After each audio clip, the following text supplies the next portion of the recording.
Welcome to a special remastered edition of All Things Unexplained. Today, we're traveling back to an incredible conversation from May 24th, 2022, when we were joined by none other than astrophysicist Dr. Charles Liu. Chuck Liu, as he's known to fans, is the host of the Luniverse podcast and the author of The Cosmos Explained, a beautifully designed book that takes us on a journey through the life of our universe, from the Big Bang to the present and beyond. This episode is packed with mind-expanding insights about the cosmos, delivered in Chuck's signature fun and engaging style. Whether you missed it the first time or are ready to relive the adventure, sit back and enjoy this remastered conversation with Dr. Charles Liu.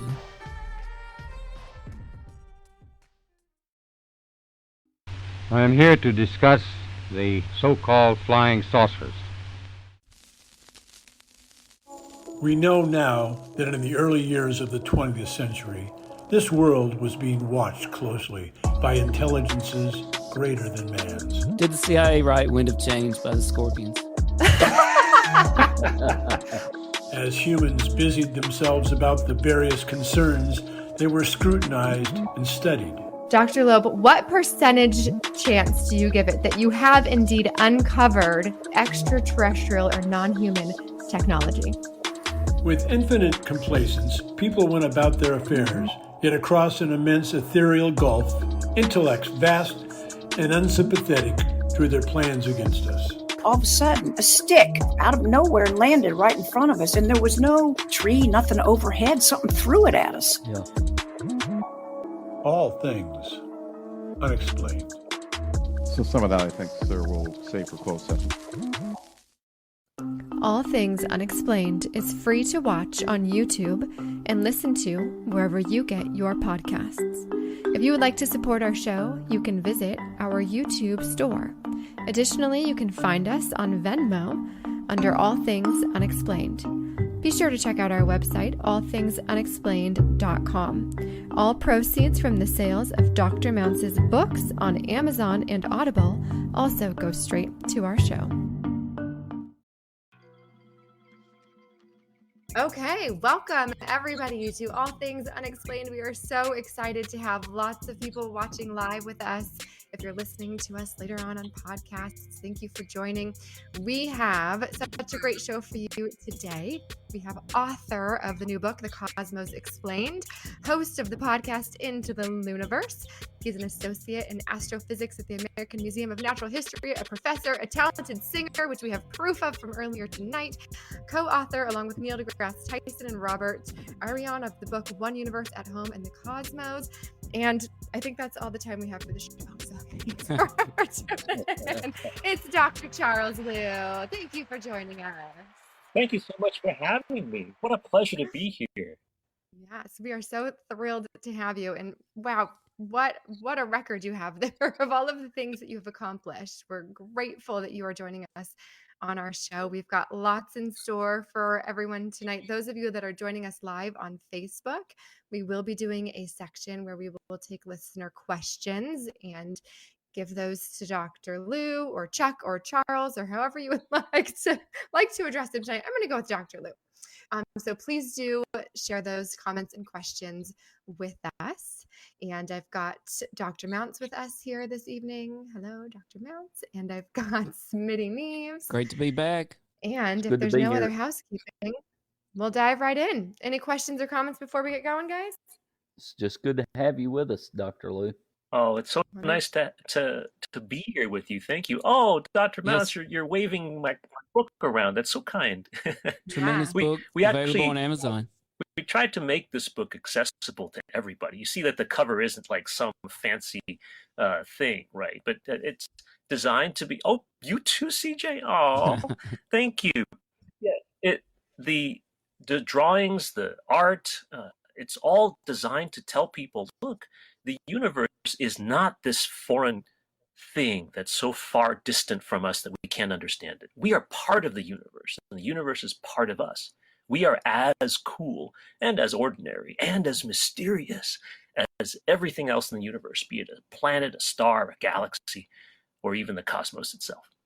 Yes, honestly, you did such a good job of that. Truly, you told wonderful stories too. I felt like this is coming from the girl that cried in her freshman year of college in my astronomy final because I couldn't understand any of it. And truly, I felt like I'm going to fail this exam. I left Oh, so defeated, and so I gave up on science altogether until later on in life, and I yeah. found a new love for it. But in this book, I felt like, okay, this is really broken down in a way that I, sleep deprived, children have sucked all of my brain cells away. I can understand it. And there's pictures on every page, truly. So that's great. So what inspired you to do this book in the way that you did? Well, uh, coincidentally, it's kind of like the thing that inspired me was sort of what drove you to tears in your astronomy class in college. On behalf of all astronomy professors, I apologize for having done such It a wasn't bad his job fault. on behalf of all of us, right? Of not conveying to you the wonder and the beauty of the cosmos in the way that you were able to receive it or wanted to receive it at that time, right? If we think about it, you can get incredibly technical about the universe, right? Cosmology with nucleosynthesis and nuclear fusion and Schwarzschild radii of black holes and the first stars and initial mass function. I could throw huge amounts of technical information at you, but you wouldn't get the story of the universe from its beginning to the present day and beyond. To me, telling the story was so important. And so when we had the opportunity to say, look, this wonderful publisher, Ivy Press, who came to me and said, what kind of story about the universe would you like to tell? They were thinking about like a history, like a timeline. And I said, I want pictures, but I want those pictures not just to be decorative or ornate. I want them to be scientifically accurate. So people can learn about the universe, what we know about the universe, and what we still don't know about the universe through pictures, as well as through words, as well as through a timeline of history.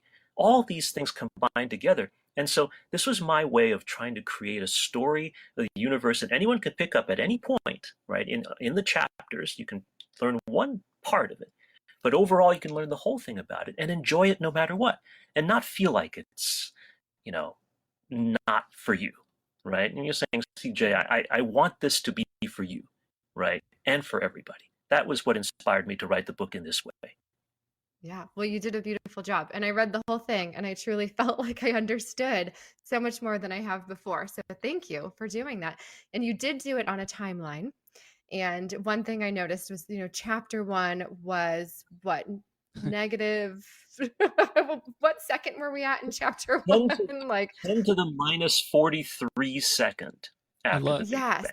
I love chapter one, the Yeah. first quadrillionth of a Of a quadrillionth of a quadrillion second. of a second. Right. Yes. So a lot happened then. And then you Yes. jumped to 5 minutes after the Big Bang. And then we jumped to 400,000 years after the Big Bang. So, what would you say in that time from 5 minutes to 400,000 years? What is the most important thing for people to understand that happened in that span of time?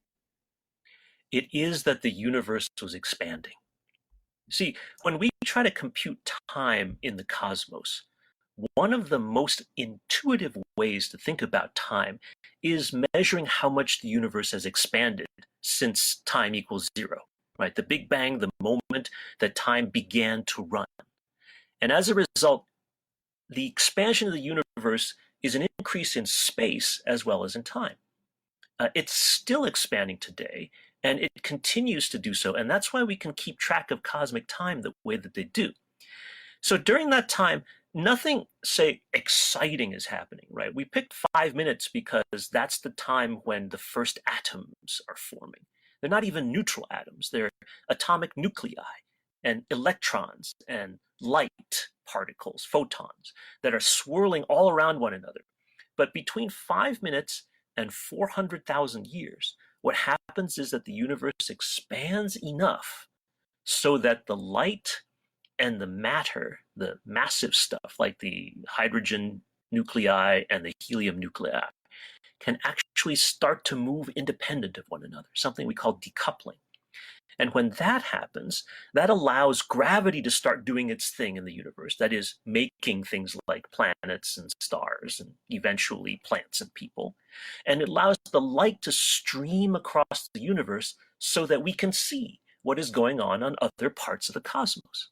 That light imprint from 400,000 years ago is today we call it the cosmic microwave background radiation, because it used to be as hot as the surface of the sun, but now it is so cold that we actually sense its temperature through AM radio. It's that cold.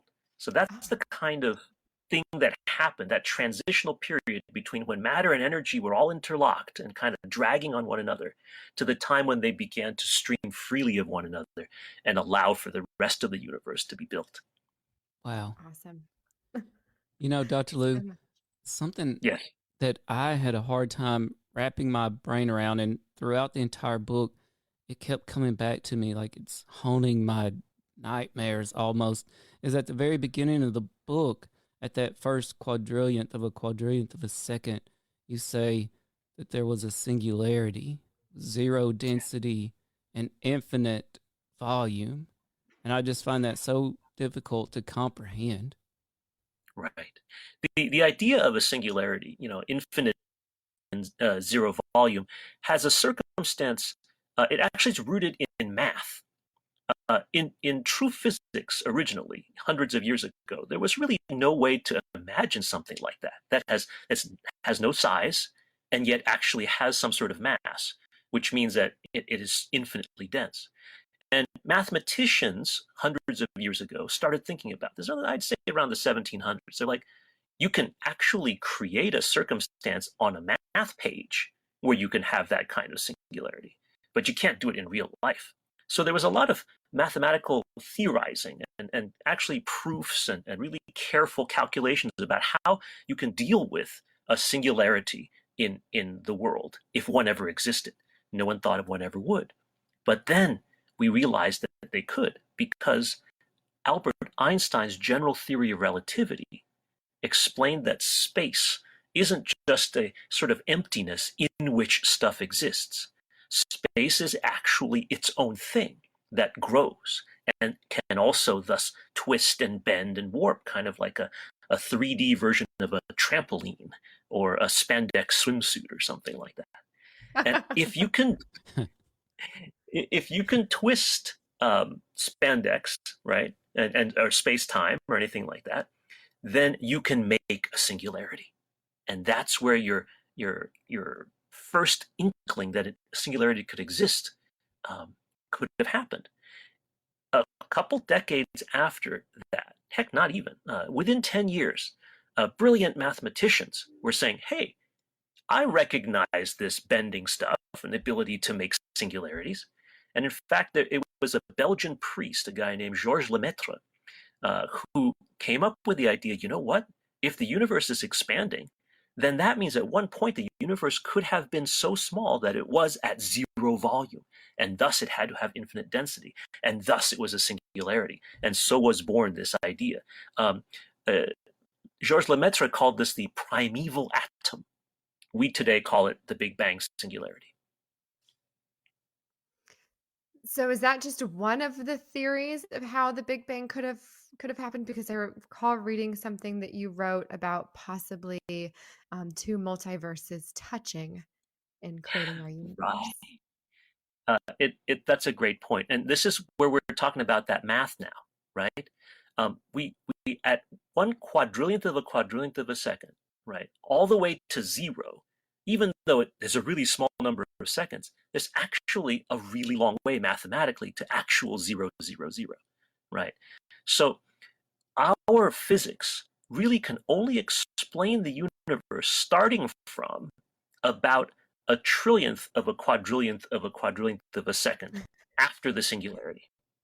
All right. So the singularity itself, all the way down to that 0 point, can only be explained mathematically, and therefore we haven't been able to show whether or not that singularity existed because two five-dimensional universes actually came in contact, kind of like a couple of soap bubbles in your children's bath, right? And thus created a skin of sorts, which is a four-dimensional space-time, which is our universe. Or if somehow there was something that existed, but then kind of blew up in size within some larger structure. Again, not a space-time like our universe, but some other structure with 3 or 4 or more dimensions, maybe 10 or 11 dimensions, things that we can't grasp in our daily lives, but can exist mathematically.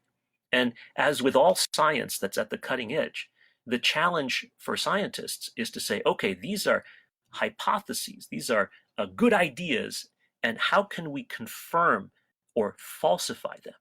Whether or not they're true or false, we have to design experiments to test them. Up to this point, we astronomers and physicists are pretty confident that we've been able to test the Big Bang theory to be correct all the way down to about a quadrillionth of a second after the Big Bang.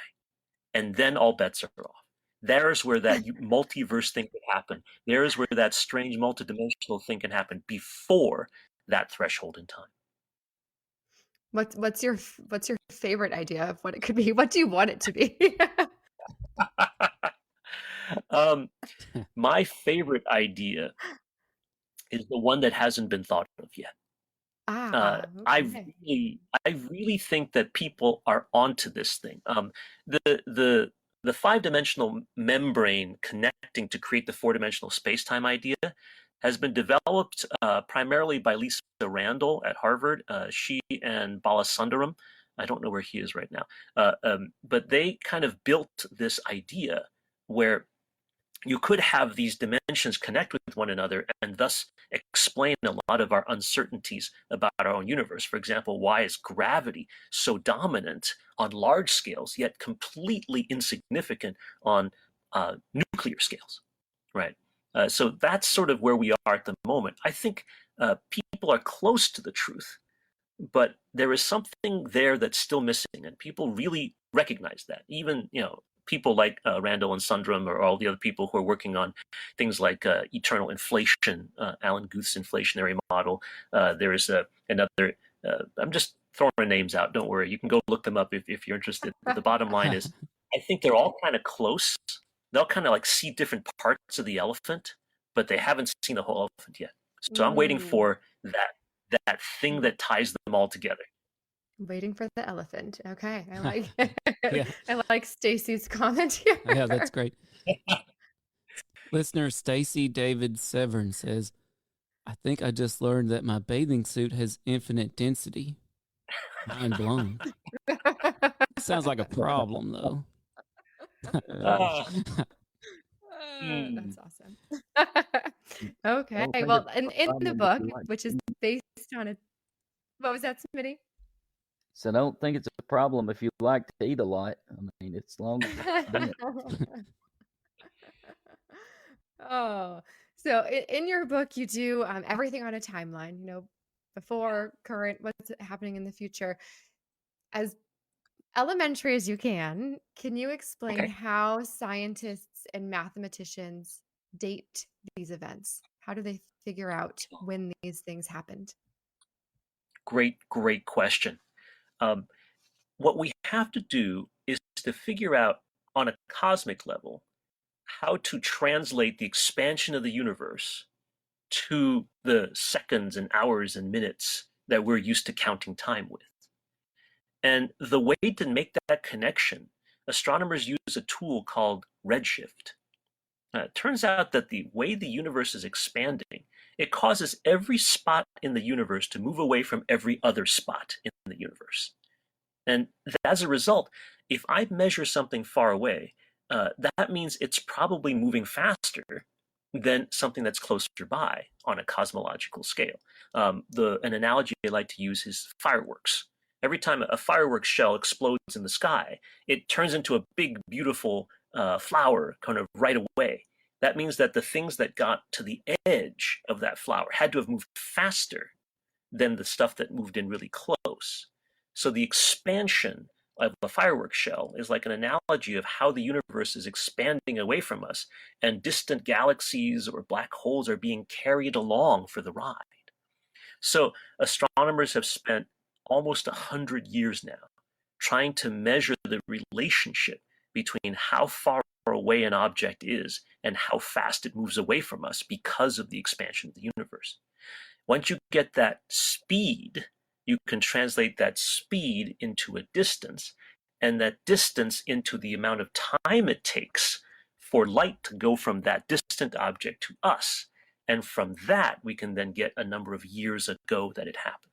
So that's the indirect way we get all the way back to the Big Bang. Now, after the Earth forms, we have a new technique. I don't want to go too deeply into it, but it has to do with radioactivity. And that is a really nice way, right around 4.5 billion years ago, when the Earth formed and the Sun formed, that we can start figuring out time based on atomic clocks that nature has provided for us since our Earth was formed. Awesome. For those that are just tuning in with us, we're chatting with Dr. Lou, author of the new book, The Cosmos Explained. Go pick up a copy today. I'm telling you, it's beautiful, number one. It's very easy to understand. Every page has some sort of image. It's available really on great. Amazon. Very well done. That's where we got ours. Gets to your house in 2 days. Also, the host of his own podcast called The Luniverse, L-I-U, Luniverse. Into the Luniverse, right? Is it Into the Luniverse? The Luniverse is, I think, okay. the official title, but Into the Luniverse, people talk about that way too. I have to tell you that I didn't come up with that idea. I thought the Luniverse, it felt a little self-indulgent, but everyone else around me said, that's the obvious name for the podcast. Yeah, I think it is. It's wonderful. Well, yeah. I thought you were going to. People like it. I thought you were going to credit Stan Lee for a second. Well, I am a true believer. So. Face fearless fan. Okay, well, I was a comic book fan a little long ago. Are you a comic book fan? Tim was wondering. Big time. Dr. Mouse is wondering. I mean, like, I could that could be tell. a whole separate show, boys. Settle down. We'll do another comic book show. Yeah, we definitely can see it happening already. I've got so many questions about the Avengers, X-Men, Spider-Man. Can't wait till all the universes are melded together. It's been set up now so that the next TV shows can all like have X-Men and Fantastic Four and Spider-Man and the Avengers all together. It'll be fun. No Doctor Strange 2 spoilers. I know you've seen it. I haven't seen it yet. But I do know Wanda does some bad things. I do know that, but I haven't seen it. we did a few shows on WandaVision. Oh, really? Did you talk about the ship of Theseus? No. I loved that. Not. The best part, in my opinion, of the entire movie, television, podcast, whatever series so far was the. Dare we spoil this a little bit? I mean, it's been a little while, so I think it's. Let's do it. Warning, spoilers. Okay, spoiler alert in 3, 2, 1. When the white vision is up against the multicolored vision, and they're circling in the library. Oh, yes. And they're trying to talk to one another. They present a marvelous dialogue, which I think is the very best dialogue, like I said, of the entire franchise so far. And the person is trying to, the real vision or the provisional vision is trying to explain to the white vision who they are, right? He says, I presume you're familiar with the metaphysical paradox, right, known as the ship of Theseus in identity metaphysics. Right? Yes. And then the white vision says, naturally, the ship of Theseus is an artifact in a museum. Over time, its planks of wood rot and are replaced with new planks. When no original plank remains, is it still the ship of Theseus, right? And then secondly, if that old wood is repaired and cleansed of the rot and reassembled, is that the ship of Theseus?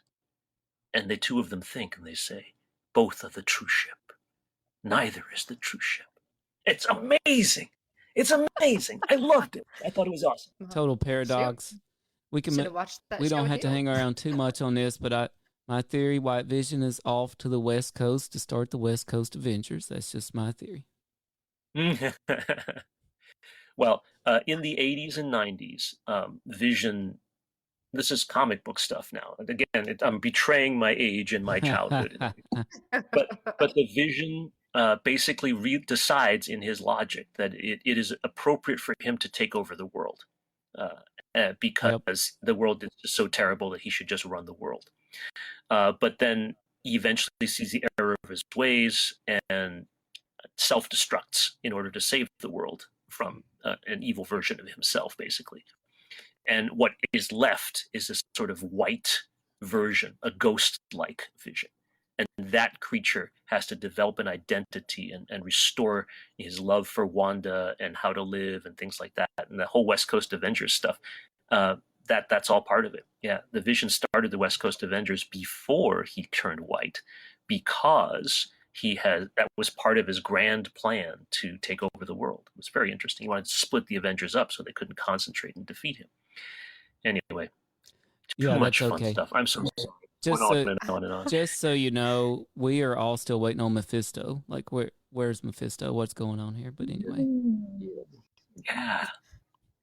I just kept thinking, anytime now Mephisto's jumping out, but it didn't happen. Sorry, CJ. Well, for me, Dormammu is good enough for me.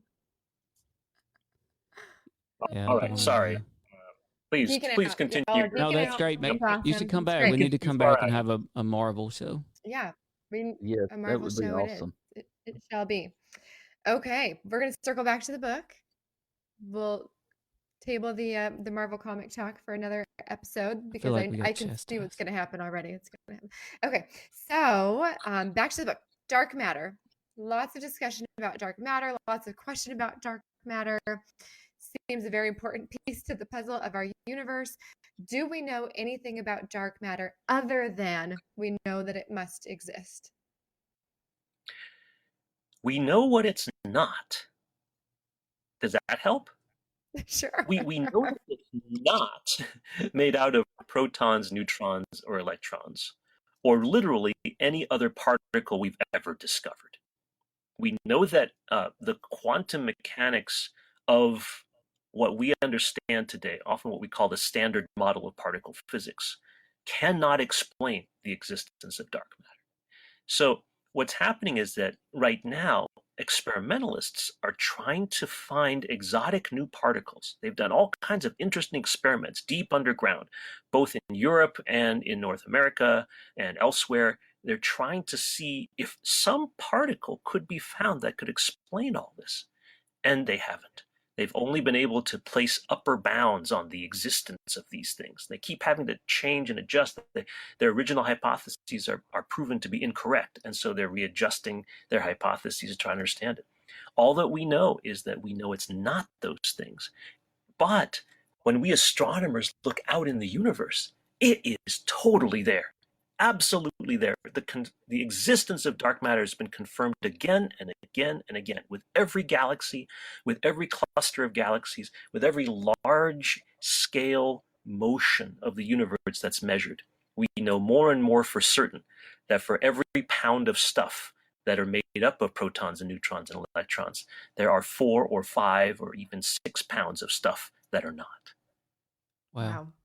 And we're going to take questions later, but this one seems valid at the moment. Is dark matter the same as antimatter? Great question. Dark matter is not antimatter. Antimatter is matter particles of the kind that we know exist currently, things like electrons, for example, but with the opposite electrical charge. So, for example, the antimatter version of the electron is called the positron. The antimatter version of the proton is called the antiproton. And we know, we have measured very carefully, and we are certain within experimental errors, that the dark matter out in the universe is not made up of things like positrons and antiprotons and things like that. Okay, great. I agree, Trent. Smart people are awesome. And Smart people can sing too. Dr. Lou, I'm going to put you on the spot. Whoa. Because my next question is about black holes. And I've had this little ditty stuck in my head from your Instagram account. And I've literally been singing it to myself every single night. So would you sing us your black holes song?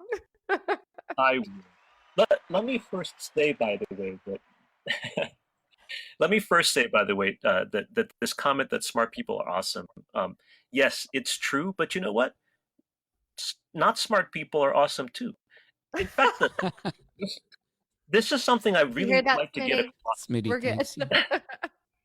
I do not consider myself a smart person, in the sense that we people are all essentially as smart. Like within a bell curve, we are all basically the same level of intelligence within some order of magnitude. There's no single human being that is so remarkably more intelligent than everybody else, that we wind up having to think of them as being on a different level. What we do instead is that we're just a little bit better at this, a little bit better at that. I am maybe really better at thinking about the universe because I've been doing it for so long. But Steph Curry is better shooting the 3-point than I am, right? And different people do different things better, and that's just sort of, we're all smart in different areas. I think that's a really, really great way to put it. So please don't think of this as intelligence, but think of it as interest and what I like to do and what I like to think about. And all of us are in that same boat, and we really are. Okay, the song. Yes. Not the 74. We owned a 77 Plymouth, Dodge Aspen, which is, the version of the Plymouth Volare back then. So I can't do it anymore because that car is long since disintegrated. But that's a great question about the 77, and I can't do it. No. Okay, black holes.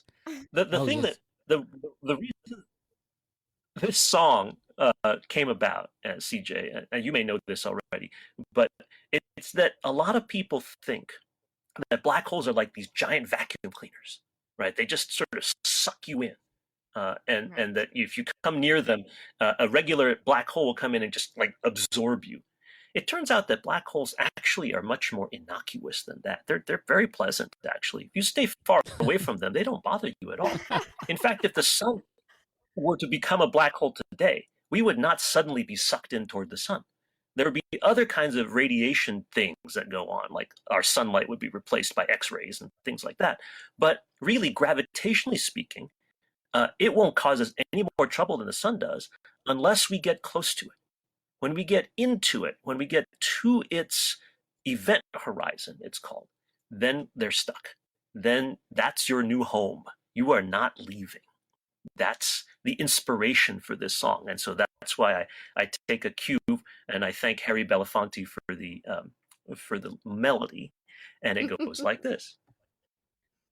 Black holes don't suck, but if you fall in one, then that's your new home. No, you want to join in? They don't suck. They don't suck. They don't suck. They don't suck. They don't.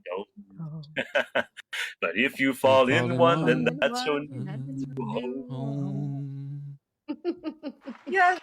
Hooray! Yeah. Good job. Good job. Seriously, I went to sleep last night and that was just going over and over in my head. So black holes don't suck. If you get to the event horizon, you're stuck there. And I've heard Dr. Neil deGrasse Tyson use the term spaghettified several times about once you enter a black hole. What does happen, or at least what do we think happens when you get to that event horizon? Great question. Great question. So the term spaghettification was coined by Sir Martin Rees, who was the Astronomer Royal in the UK back in the 1990s. Brilliant man and a great communicator. He wrote a whole bunch of books about cosmology and stuff because he was a theoretical cosmologist. When black holes spaghettify you, it's because when you get close to the center of mass of an object, that the tip of your nose is actually being accelerated by gravity faster than the back of your head. And as a result, you get stretched out like a noodle. Okay, so it depends on how big or how massive the black hole is. That differential pull, right? That tidal difference it depends on its strength. So if it's a black hole, say the size of a city or the size of the Earth, right? Then the tidal pull is very, very strong, and you get basically pulled into a stream of atoms. I like to think as if you were being extruded from a tube of toothpaste. So it's pretty dramatic. It's But graphic. supermassive, yeah. When you have a supermassive black hole, millions of times the mass of the sun, something like the supermassive black hole in the middle of our Milky Way galaxy, it's called Sagittarius A star. It turns out that the event horizon, the point of no return of the black hole, is actually millions of miles away from the center of mass of the black hole. So the tidal effects that your nose feels compared to the back of your head is actually not that great. So your bodily integrity might actually stay a little bit better than you would otherwise have stayed when you're coming into a smaller black hole. And so what happens then? You actually start to feel the gravitational distortion of space and time as you're going in. So you are coming into the black hole and you're just humming along, black holes don't suck, like that. But somebody outside watching you will actually see you start slowing down. Black holes don't suck, but if you fall, like that.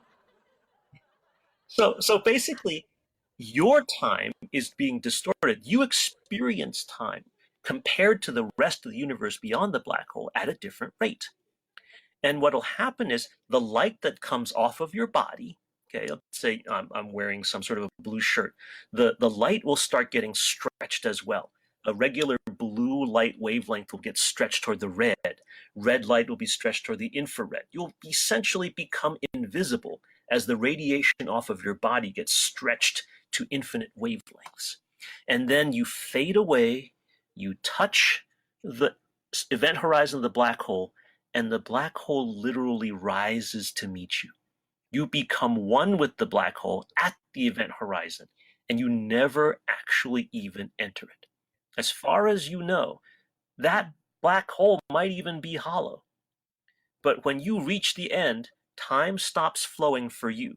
You can no longer see or sense or see anything that's going on in front of you or behind you. Instead, you have just become one with this amazing object in the universe. Okay, well, that answers Jason Stifler's question. Does time stop in a black hole, or is it considered infinite time once you're in a black hole? Right. That's a great question. And we, if we think mathematically, we do not know how time works inside a black hole. We only know that time stops at the edge of the black hole. Inside the black hole, there might be a whole nother dimension we would consider to be like time that we are thinking about, right? But that dimension is not something we can measure because no information from inside the event horizon can come out unadulterated from the inside outward. Wow. We're speaking to Dr. Charles Liu, author of The Cosmos Explained. You can pick this up on Amazon, host of the Luniverse podcast.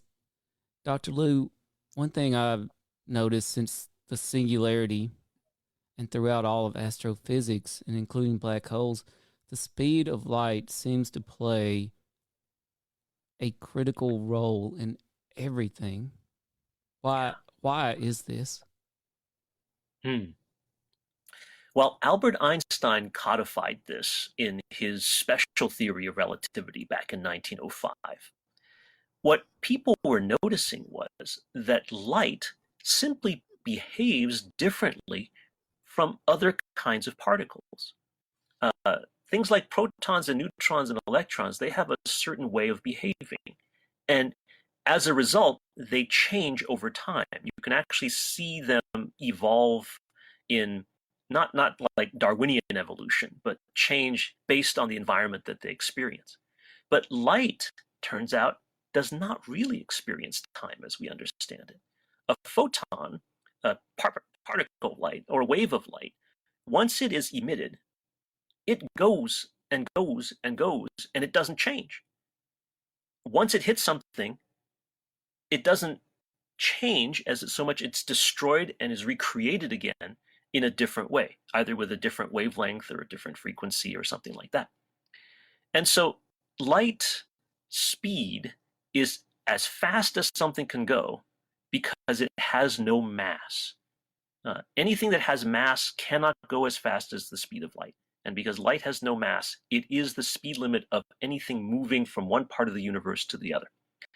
The universe itself can actually, ironically, expand faster than the speed of light. The space in space-time can go faster than light, but matter in space-time cannot. Great question. All right. Well, I could ask you 1,000 more questions and have a conversation for another 6 hours, but I want to respect your time and everybody else's time. And Tim and Smitty have some fun things they're going to dive into. But before we do that, we'll take some listener questions. Yes. Everybody that's listening, please do go get yourself a copy of The Cosmos Explained. It is phenomenal. You will not be disappointed, I assure you. Tim, did you see some good questions pop up there? And yes, I've go ahead and type them up now. I've earmarked some listener questions here. So Dr. Lou, let's start with listener Willie Mounts, also known as Anonymous Brother. Do you believe God created the heavens and the earth perhaps through the Big Bang? Great question. I do not know. Even Georges Lemaitre, the scientist, mathematician I mentioned earlier, that was first conceived of the idea of the Big Bang, was very clear in saying he did not know whether or not a god or many gods or some non-natural or supernatural creature or being was behind the Big Bang, the creation of the universe as we understand it. In other words, my personal belief doesn't extend from the science realm into the religious realm. I believe that science and non-science can coexist without any conflict. And the only conflict is created when people want to use one or the other to exert some sort of social influence. So God could have created the universe. God could have had nothing to do with the universe's creation. But in either sense, I'm okay with whatever the result is. Great answer. This next listener question comes from listener Trent Leonard, Dr. Lou, and you had so many great illustrations in your book that dealt with this, the expanding universe, and how far out our senses can reach and what's beyond. Listener Trent Leonard wants to know, okay, universe growth is expanding faster, but what is past that? What's it expanding into? We're pretty sure that whatever it's expanding into, it's not more universe. In other words, we are in a four-dimensional space-time, right? We have three dimensions of space, length, width, and height, plus this dimension of time that we're traveling through. When the universe is expanding, it must be expanding into something that has additional dimension, okay? It could be, for example, this five-dimensional membrane to which I referred to earlier, the Randall-Sundrum theory, which is sort of tried to explain that our universe is connecting to five-dimensional structures, and thus we wind up being a four-dimensional space-time that sort of bridges the gap between them. Another idea which has recently come about, and people are trying to work this out, and I'm sorry if I'm belaboring this point, it's playing back into multiverses, but this is an idea that has come about. We were trying decades ago, maybe 50-ish years ago, as scientists, not me because I was, not around, but people were trying to figure out certain aspects of the geometry of the universe. Why was it the way it is? And by doing that, people came up with an idea that at one point, very early in the universe, right around that quadrillionth of a second moment, the universe, for some reason, didn't just expand, but it inflated. So for a moment, instead of its regular kind of expansion, it went whoosh, and then went back to its normal expansion. That whoosh thing we call inflation. Okay, and that kind of inflation, if it happens in a multidimensional universe, it could happen over and over and over. So we could be, what we see right now is an inflationary space-time within a larger, more than four-dimensional universe. Or we could be this membrane bridging four-dimensional space-time in, again, something that's larger than what we would consider our universe. So, yeah, I'm sorry that I wish I could explain it a little bit more graphically or more visually, but just imagine a flag, two flags fluttering in the breeze, and every once in a while one of them touches, a spot touches here or here, and we might be that touch point. Great answer. And speaking of jingles, one of our listeners brought up a jingle. Jetsons, meet the Jetsons. You mean the Flintstones? Yeah, Meet George they're not. Jetson. They're your modern Stone Age family. I think I'm getting things mixed up here. From the town of Bedrock, they're a place in none of history, right? Yep. Yeah, you got your kind of like tunes mixed mass up. hypnosis there with the mixing of the jingles. But one of our listeners want to know, when are we going to get Warp Drive Jetson style? Or maybe he meant Star Trek style. Yeah. The Jetsons had flying cars. I don't know if they ever went far away. They had extragalactic visitors. Of course, so did Fred Flintstone, right? The great kazoo, was that his name? That showed up and visited Fred. But Warp Drive, as far as Star Trek goes, seems highly unlikely. I don't know when we're going to get that. There is a Mexican physicist, his name is Miguel Alcubierre, who about a few decades ago anyway, I don't remember the exact date, but a few decades ago, came up with a mathematical structure to explain warp drive. What he basically hypothesized was, we've been talking about this four-dimensional space-time in which we exist, right? Now imagine if you could somehow create a pocket of space-time within the larger space-time. Remember I was saying that individual objects cannot move through space faster than the speed of light? What he said mathematically was that, a pocket of space-time can move faster than the speed of light in the larger space-time.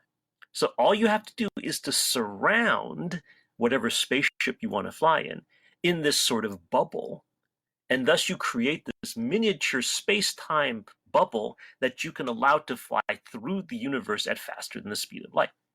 So mathematically, that's a structure where you could actually create that. The only question is, can you actually engineer a thing that allows you to surround a spaceship with a bubble like that? Right? In Star Trek, they use this fictional thing called dilithium, and they create a bubble around them using warp nacelles and things like that, which is kind of cool. But I don't know when we're going to get that. It'd be nice to get it in the year 2063. That's when we're supposed to get it, right? I'm not spoiling Star Trek First Contact for anybody, am I? Smitty does a good Scotty, don't you, Smitty? Yeah, he did. Beam me up, Scotty. I mean, not Scotty. Scotty's the one beaming him up. Listen, I've got a question. Do you think time travel will ever be possible? The question is whether time travel backwards will ever be possible. We're all traveling through time right now.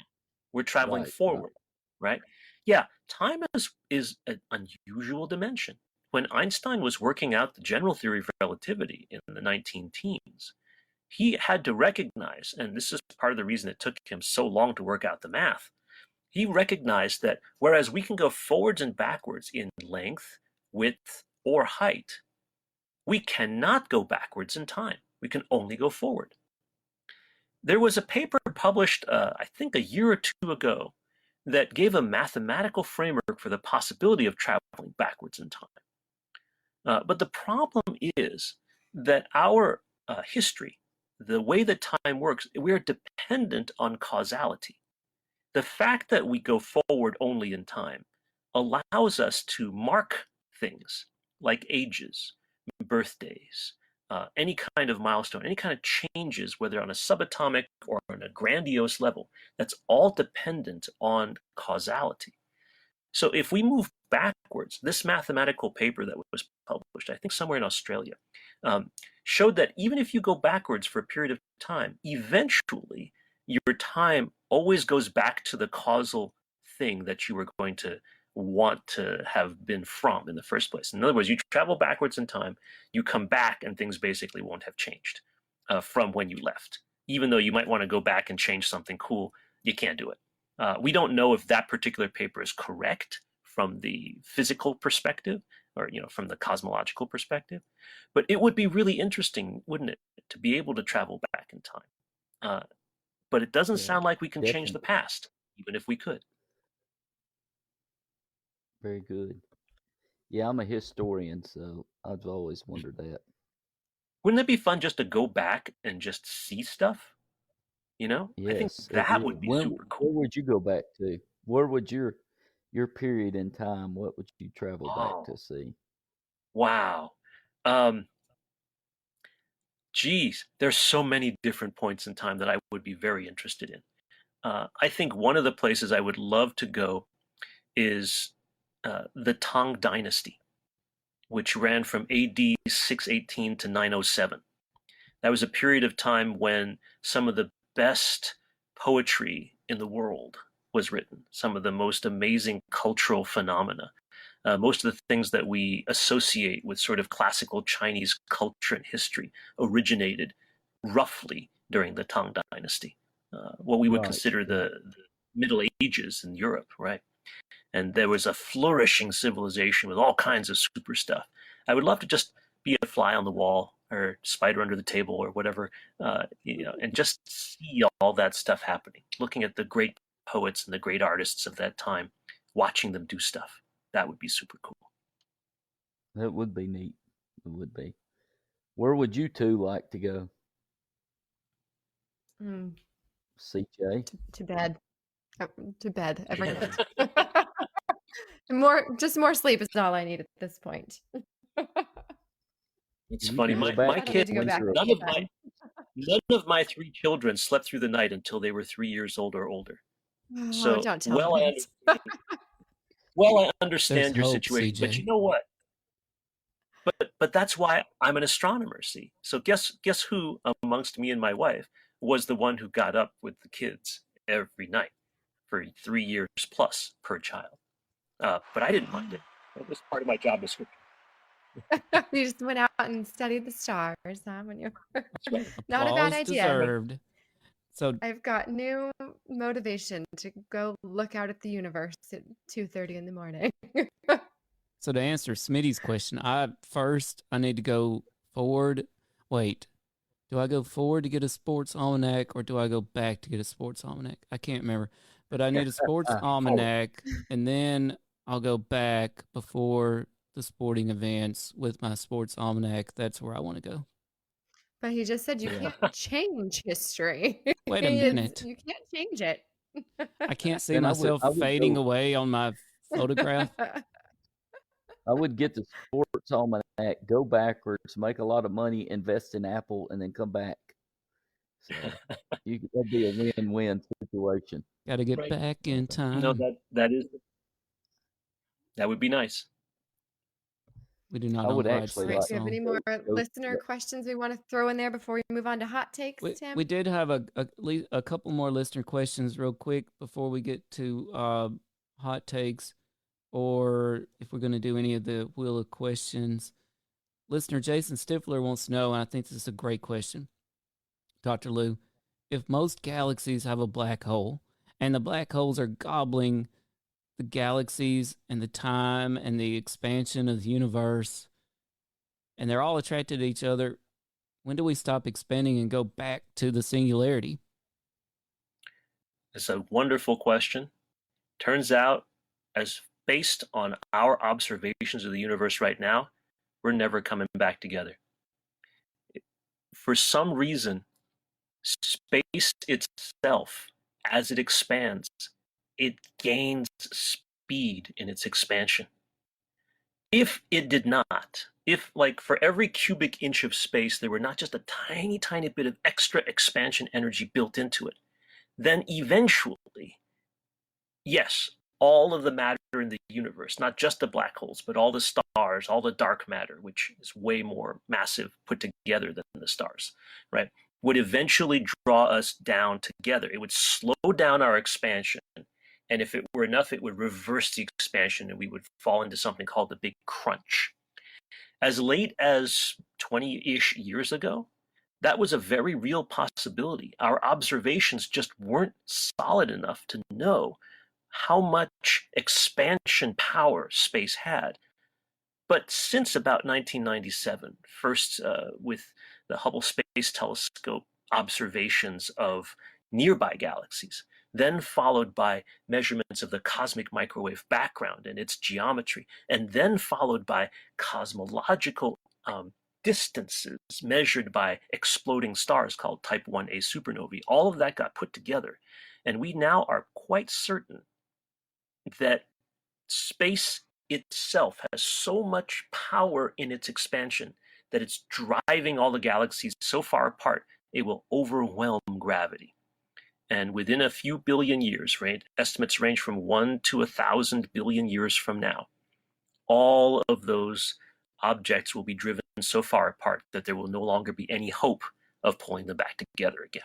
This drive is often called dark energy, and it is 3 times more powerful than the gravity of even dark matter. So that's what's really driving the motion of the universe today. That's amazing. Wow, I just can't even fathom that. I think we maybe have time for one more listener question, if that's okay. Listener Willie Mounts wants to know, apparently some UNC graduate students, by the way, shout out Chapel Hill, home base for CJ and myself. Some UNC graduate students recently discovered a trove of black holes. What are your thoughts on that? Does it change any of the ideas in the Cosmos Explained? Where are these black holes that these UNC wonderful people discovered? We don't know. A trove of Willie, them? find out for us and come on back. Send us the info, Willie, and we'll circle back to that question. Yeah, I don't know. Well, let me say that. Yeah, well, let me say it first of all. Hooray for UNC Chapel Hill's astronomy. I know some really, really good astronomers there, and some of them, the more senior members. Isn't there a Dean Smith Chair of Astronomy, or Dean Smith Professor at UNC Chapel Hill, named after the famous coach, I believe? He endowed it. If not, there should be. Yeah. Anyway, the person who held that chair for many years, I don't know if he's still holding that chair, was an astronomer named Jim Rose, who was a terrific guy. I hope Jim Rose was not the person who taught you astronomy that made you sad, CJ. I'm sorry, if that was the case. I did not go to UNC for undergrad. So. She should have had the Michael Jordan Chair of Astronomy. Maybe. But what happened was that Jim Rose was doing some research, which I was very inspired by back when I was a graduate student, as I sort of continued the work that he was doing, talking about what happens when the black holes in the galaxies wind up congealing because galaxies themselves are colliding. When the galaxies collide, they wind up streaming huge amounts of matter into the central black holes of these galaxies. And thus you can create this thing called a quasar, which is very, very powerful. A quasar can emit more light in 1 second than our sun could in 1,000,000 years. This is really, really powerful stuff. But eventually that information subsides, and you wind up with a black hole just sitting there in the middle of a galaxy. There's no reason why there can't be many such galaxies with many such black holes just slowly moving toward one another, eventually coming together. It would not affect the way that our universe's history is going to work. Unfortunately, black holes simply don't have enough matter to affect the entire universe at any given time. They are powerful enough to affect entire galaxies. For example, the Milky Way galaxy in which we live is profoundly impacted by its supermassive black hole. But that dark energy expansion that's driven by this unexplained extra energy in space, that will barely feel even 1,000 black holes in a single spot. So I have to say, this is actually headline 15 hours ago. UNC Chapel Hill astronomers find hidden trove of massive black holes. Sheila Knappen and Magda Polomera have found a previously overlooked treasure trove of massive black holes in dwarf galaxies. 15 hours ago. Breaking news. Good for them. Good for Sheila.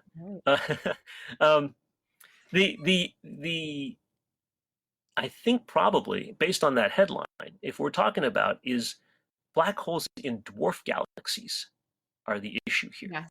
You see, our Milky Way galaxy is not a dwarf galaxy. It's often referred to as what's called an L-star galaxy, which means it is very large. It's amongst the top 5% of galaxies in terms of the number of stars that it has. So it's actually quite large. And it's that kind of large galaxy that allows us to exist where we are, because it provides the stable gravitational environment from which our sun can form, a solar system can form, and you're not going to, say, get it torn apart by wildly moving stars back and forth. But dwarf galaxies, things that are, say, 1,000th the mass of the Milky Way, that's a different story. With that small amount of matter, we don't know if there are a lot of black holes in them. A few years ago, a scientist named Vivian Baldassare, she was one of the first pioneers to confirm the existence of these sort of intermediate mass black holes in dwarf galaxies. And since then, many, many other people have been studying and creating. For example, Mallory Molina, who recently tried to use what are called coronal lines to find these black holes in dwarf galaxies. And I guess now Sheila and her colleagues have done the same thing, finding even more galaxies. It's pretty amazing. You are incredibly knowledgeable about so much. I can't believe how much you can just answer. Well, I just love this stuff. I feel very fortunate knowing about the universe. And the whole point of being an astronomer and being a scientist is being able to share that love of the universe with everybody. No matter how much or how little we know, even a little bit is significant. It matters. We are, as I said before, as amazing and as ordinary as any star in the sky, any galaxy in the universe. And if we feel that and we share that with folks, I think it's a lot of fun. It's a great way to make a living. I feel very lucky. Well, we are certainly lucky to have you on the show. And I think we should dive into some hot takes. What do you guys think? Yep, let's do this. So, Dr. Lou, we'll just finish the show off tonight with some hot takes. I don't know if you've ever done hot takes before. Have you ever done hot takes? So I have not. Just hot button topics, some relevant especially to our show, some relevant especially to astrophysics, and we'll just pick a few out here. And it's your quick, super hot take on the hot button topics. Let's start with this. Are you familiar with Elon Musk's car in space? I'm afraid so, yes. What's going to happen to it? Probably nothing for a really long time, and then it will have a spectacular crash. Into the sun? Is that where it's headed? Possibly. Good answer.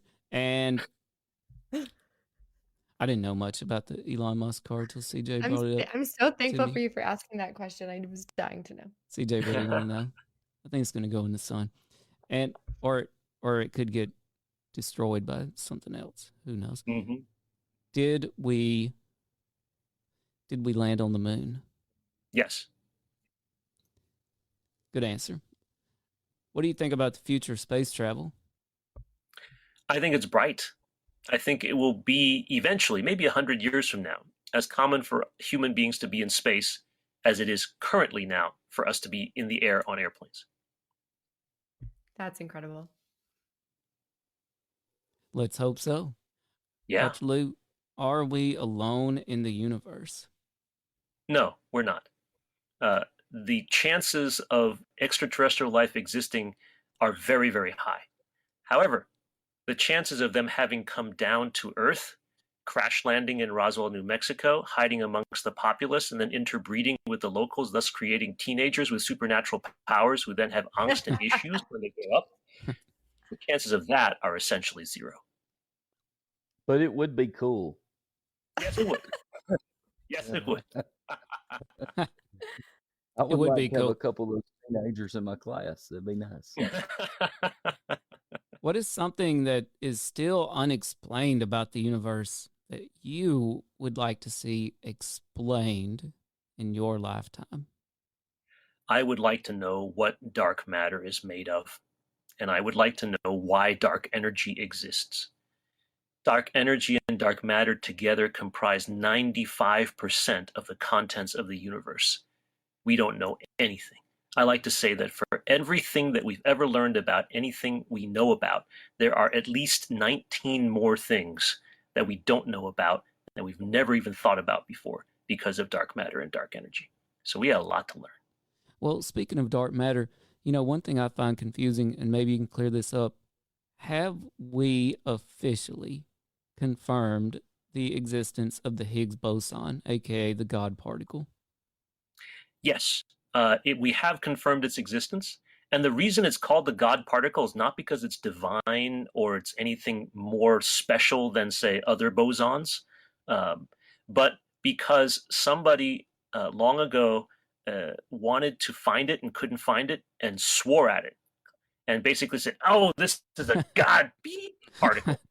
Where's my And so a person wrote a book about it and wanted to call the book. They wanted to call the book the God particle. And the publisher said, I'm sorry, we can't use that word in the front of a book. So they just removed the part and just called it the God particle. And that's why it has been called the God particle ever since. I do not think people understand that at all. I'll be honest. No, that's awesome. That's great. I think people think that, okay, if we prove the Higgs boson is real, we've proved God is real. Right. No, it's a totally human story about this. It's about public relations, communications that a publisher did. Very clever, I should add. But no, as cool as the Higgs boson is, and it's really cool, right? With the Higgs boson, that's what causes us to move more slowly through the universe because we have mass, right? It imparts that drag against motion that we call mass, which is super, super cool. It is just one particle doing its thing. Photons are just as cool. They bring light to our eyes, right? They bring sunlight from the sun. Electrons are just as cool. Without them, we wouldn't be talking today. Our entire civilization is powered on the motion of electrons or the lack thereof. Oh, yeah. Right. And so, the Higgs boson is cool, but I wouldn't consider it any more divine than many of these other cool particles that we encounter all the time. That's great. What's your hot take on Albert Einstein? Smart guy, a human. We should celebrate him for the cool things that he did and remember that everybody makes mistakes and everybody tries their best in life. Would he be pleased at what we know about spooky action at a distance now? Yes, he would, because he was a firm believer that mathematics could solve things. And the fact that we now know that spooky action at a distance can work in things like quantum entanglement, and that's actually confirmed through scientific experimentation, would make him very happy. Maybe he would call it something else now. Yes, that's what he would call it. He'd call it like awesome action at a distance or something. That's great. It's officially renamed today. Hot take. Dr. Lou, what's your hot take on Stephen Hawking? Stephen Hawking, what an amazing life to be able to continue to live with ALS all this time and still be able to contribute to the world with a wonderful mind, even though a body is gone.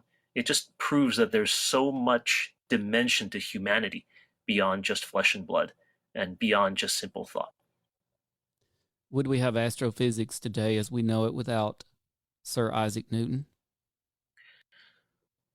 Yes, although maybe not as fast, because Isaac Newton was great, but just like Newton, just like Einstein, just like so many other scientists, there were other scientists working and thinking about these same sorts of things.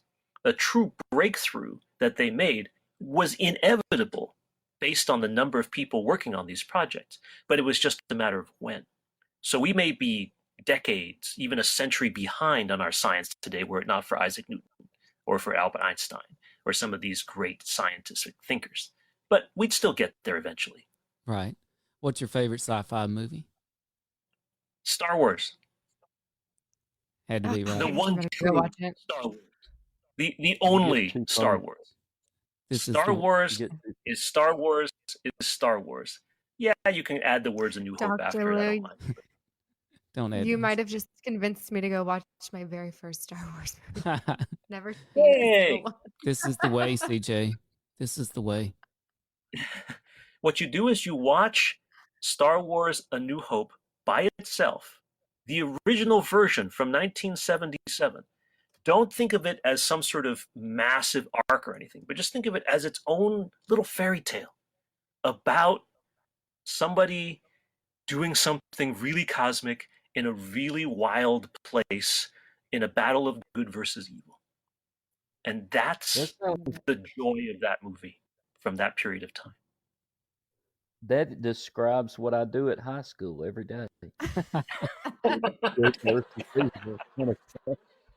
Good versus evil. And I salute you for that, sir. You Thank know, you. I talk about the universe and I think deeply, at the university level or beyond, the national observatories using space telescopes, whatever. But you are in the trenches every day. You are making a difference in our society that I cannot. And for that, I salute you and thank you. It's like You those are, old, you it's really like those old Bud Light commercials. Here's to you, Mr. High School History Teacher. Here's to But you. Bud Light is not my beer of choice. I'm sorry. What's your beer of choice? Hot take. I have many, but it's definitely not Bud Light. Craft beer, If I want, craft beer, if or I want- big box beer? craft. I There we- definitely prefer, because any given time I'd like a specific kind of taste to my beer. I'm not drinking beer because it's beer, but I'm drinking it because I'd like to pair it with something or have a flavor or something or have an attitude of something. And so it can be a large brewery or a small one, just as long as it has that, special identity at that given moment. I I like will that. enjoy it. I need to pair my beer with a particular attitude. I'm going to start doing that. I've only got two more hot takes for you, Dr. Lou. Sure. Bigfoot. Is he out there? Bigfoot is probably out there, but not in the way that we expect it as portrayed by popular media. In other words, unknown creatures surely exist out in the wild. But are they big and hairy and kind of peek out between the woods and then escape before someone can actually, ask it questions? That is very unlikely. But I wouldn't be at all surprised if we found some really cool macrofauna somewhere in the world that has not yet been discovered at some point in our lives. Yes. Great point. And finally, Dr. Lou, this last hot take is our most popular topic and also, ironically, the most closely associated with astrophysics. Congress recently had a hearing with Pentagon officials on this topic, UFOs. What's your hot take on UFOs? Many things are unidentified and they fly, right? I probably have in my lifetime, maybe even yesterday, standing outside admiring the beautiful weather, and then something flew by. What is that? I don't know. It's unidentified. We may never know what that was. Maybe someone took a picture of it. What was it? I don't know. I can't identify it. I do not know. I can maybe ask a bird person, but the bird person's like, I don't know. It's too blurry. The chances that something unidentified that is flying past is observed is very high. And if we can't explain it through any other ordinary means, it doesn't mean it's weird. It just means it's unidentified. And it's worth exploring because it's kind of fun. And it's fun to our imaginations to imagine what it could be. But in the end, I'm not going to lose any sleep over it. We've all seen unidentified flying objects, and it hasn't really changed anything. That's my take. I guess, is that a hot enough take? Or is that too cold? I think it's a good hot take. Someone, That was pretty good. yeah, someone you probably have never heard of named Dr. Neil deGrasse Tyson said, you know what, if you want to show me aliens are real, it's simple. Just drag one out to the town square, have everybody pull up, have a look at him. I'll give it to you. He's real. Yeah, I don't want to drag anybody into the middle of the town square. I would invite this extraterrestrial and say, hey, would you like to meet some of my friends? You want to hang out and take it easy? You know, maybe offer you a beer. I mean, could be Bud Light or craft beer, whatever you prefer. And let's chat. That's what I would like to do. Why drag anybody? Oh. That would definitely unite us all. One beer to unite us all. Since I went to get all these questions, I want to ask one that I did pull, and it was, we were going to do Wheel of Questions, and one of the questions was, when you were in high school, what's something in your locker that other people would find strange? I thought that was a cool question. Maybe an old comic book. When I was young, my brother, who's a couple of years younger than me, for Christmas, gave me a comic book because he knew I liked comics, but we couldn't afford buying comics really. I didn't collect them until I was in high school and actually had a job delivering newspapers. But when we were younger, he bought a comic book for 35 cents, which I deeply appreciated. And it was Avengers 179, featuring a forgettable villain called Bloodhawk or something like that. I think the Bloodhawk, who turned out to be a misunderstood mutant creature. But the actual villain was some other dude. It was terrible. This comic book featured Black Panther in it also, before he became famous, and all these other wonderful people. Yeah. Vision, Scarlet Witch, etc., etc. And so I probably had that Avengers 179 in my high school locker the whole time I was in high school. It just sort of sat there. And I think I still have it somewhere, but now I've put it in a plastic bag and have a cardboard backing on it or something like that. It has no value of any kind. No one will buy it from me, but I still remember that as an act of generosity from my little brother. Yeah. It's a sentimental value. Sometimes that's worth more than monetary. And spoiler alert, I'm pretty sure that is the synopsis for Black Panther 2.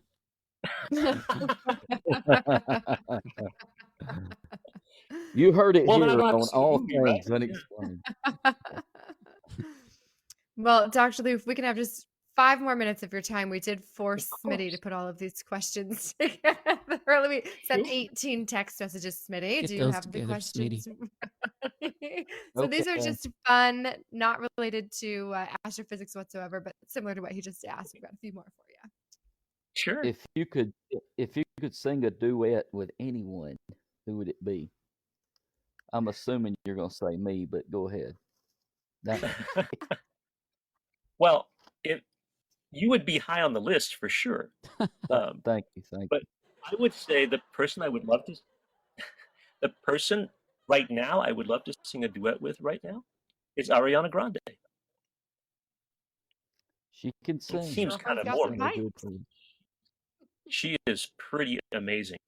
Did you see her Saturday Night Live, where she played the intern at some satellite radio corporation, and the satellite radio feed was down, and they had to create a live feed instantaneously, and the intern was Ariana Grande, and she basically played or sang snippets of every single well-known pop singer just immediately off the top, and she sounded exactly like them. Tremendous talent. Wow. Tremendous talent. I've Yeah, I saw had a her do great. that on. Jimmy I saw her Fallon. do that on the Tonight Show. She plays what was that? The TikTok challenge with Jimmy Fallon. And Right. I heard about that. I never saw it. Maybe I should go find it. here's a good one. When you were a kid, did you have any posters on your wall? If so, what? I did actually. The poster I remember on my wall was a bubbling brook with some trees and some road. It was very, very generic. It didn't have any like celebrity on it, except it had a quote. And I hope I get the quote right. In matters of principle, stand like a rock. In matters of taste, swim with the current. Attributed to Thomas Jefferson. Ah, very cool. It's I know, beautiful. pretty geeky Very poster. cool. Right? I mean, was I should have had like expecting Mark Van Hamill Halen. and Harrison Ford or something like that.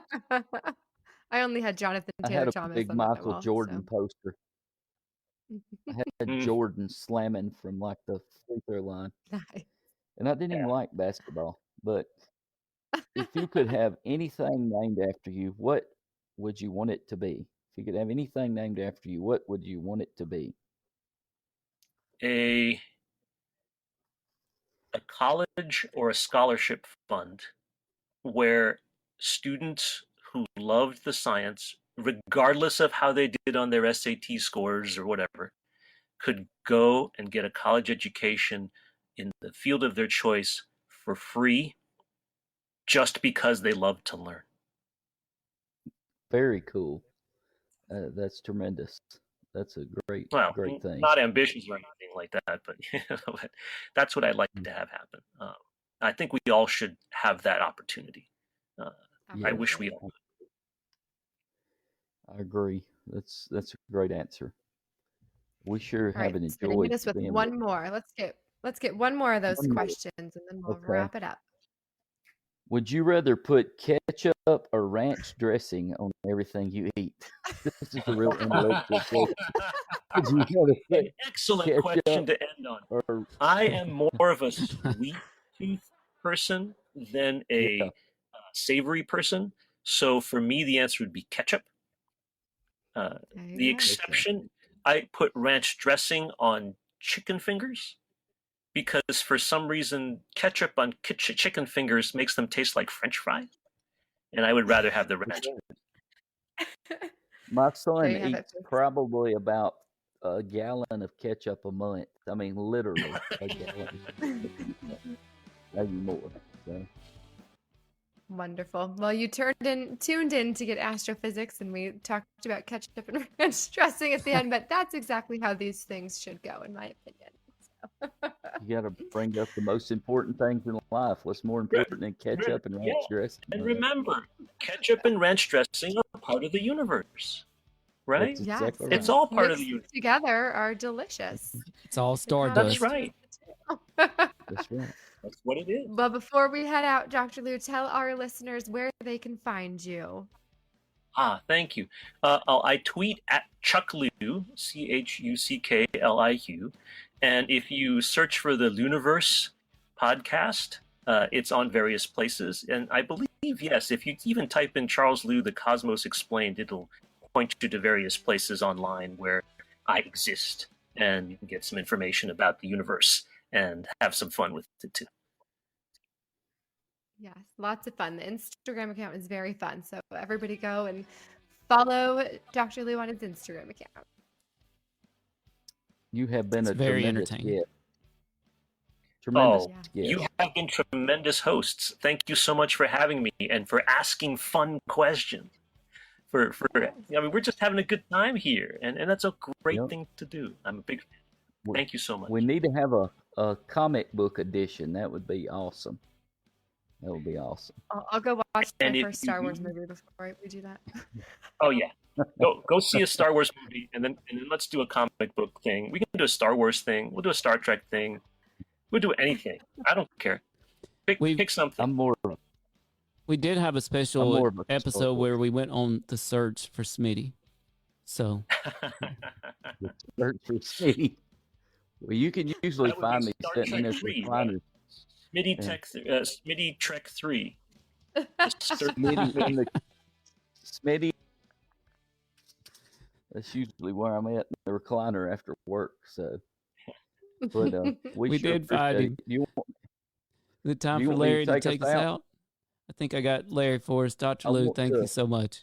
Hang on a second. Thank- I want to wish my wife her birthday's tomorrow, so she's going to be a certain age. I'm not going to reveal it, but happy birthday, Marty. Happy birthday, Marty. Happy birthday. Happy birthday. And Are we out? we're not out, but you can keep talking All things over the exit video. It's unexplained. fine. All right. I got to. All things unexplained. What's your hot take on Travis Taylor?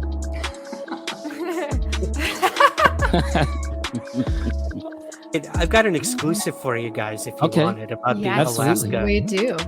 Okay. Dr. Taylor was revealed to be the chief scientist of the UAP task force with the Pentagon. So some of that, I think, sir, we'll save for closed session.